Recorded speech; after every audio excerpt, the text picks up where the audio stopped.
All right, spin. Do the spinny thing, go. I'll try spinning. That's a good trick. If you haven't seen it yet, the B-Wing just got added to Star Wars Squadrons. Yes, that's right, you can fly as the B-Wing. So I jumped in a game with Bomb Squadron to jump in these starfighters named after us, Bomb Wings, of course. But as soon as I saw this, I was like, this is really strange, because from the get-go, EA were upfront about this game not having a live service. No content updates, that's what they told us. That was the plan. The game was marketed pretty heavily as an old-school Star Wars game. You buy the game and you bought it kind of thing. Everything comes in the box or in the case or in your digital download code. Everything's there included in these 12 digits. That was the deal. And they haven't just added the B-Wing, but there's been a bunch of other content also added to the game. And I'm not only talking about cosmetic stuff, like real stuff. So why did EA decide to update Squadrons? After they said, hey guys, here's a game, that's all you're getting. Let's take a look. In addition to the B-Wing, which is incredible by the way, and easily has the most firepower of any ship in the game, you know how other starfighters have rockets? How many do you expect a ship to have? Like 10, 12, maybe 20, 80! The B-Wing has 80 rockets you can just unload. It's insane. You guys seen that additional footage you can find on YouTube of the pilots? Apparently, here's an interesting thing. Return of the Jedi was supposed to feature the B-Wings a lot more prominently, like they were supposed to play a much bigger role in the Battle of Endor, but when filming the B-Wing models using the blue screen, how they used to film these fights before the days of CGI, because the wings are so skinny and narrow, they'd kind of disappear and wouldn't show up in the blue screen. So they had to scrap a lot of that section. But can you guys just imagine like more of a B-Wing section in Return of the Jedi? How awesome that would have been. There's also all this additional footage of pilots like shouting things in the cockpit. It's pretty funny. You should go check this out. Really awkward. Some really bad acting as well, which is kind of funny. It's a heavy fire zone down there. So why?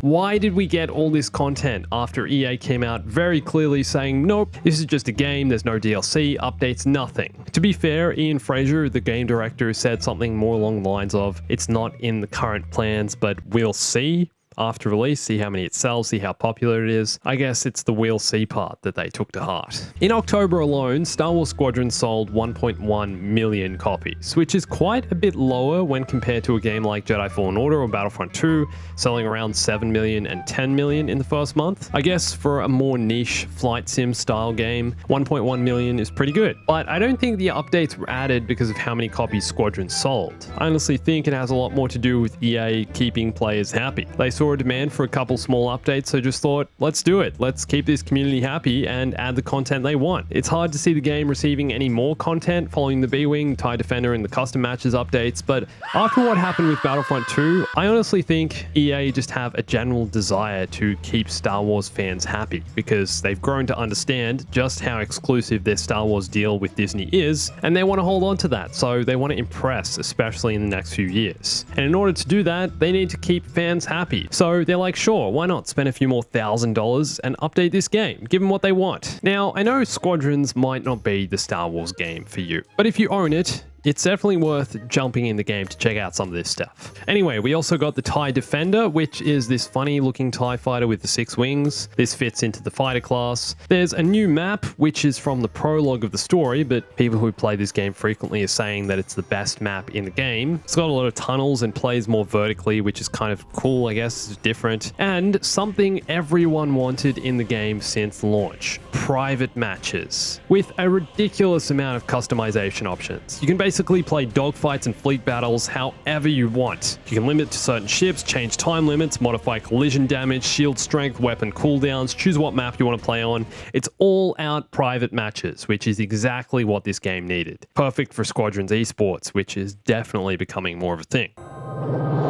We need to talk about the B-Wing. Man, is this thing incredible. But what most people might not know is that the B-Wing is quite different to other fighters, in that it has a gyroscopic cockpit. What does this mean? Well, the rest of the ship moves independently of the cockpit, and you can control this using your auxiliaries, and you'll also see the ship spinning on the dashboard when using this. But unless you're playing in VR, you won't really notice the spinning unless you press the button to look around your cockpit, and you can actually see the thing spinning around your ship. But when you're in this view, you're no longer really in control of piloting your ship. It's kind of just flying straight. I actually tried filming some VR, but my PC version of Squadrons still crashes every time I play the game, which is really annoying. Not sure if this is just an issue I have or if any of you have also experienced this, but come on, it's like 3 months since launch and I've still got this issue since day one of playing this game. Something's wrong with my PC, obviously. Now, you might have noticed the B-Wing is firing both blue and red lasers. You can attach an ion blaster for your primary weapon, but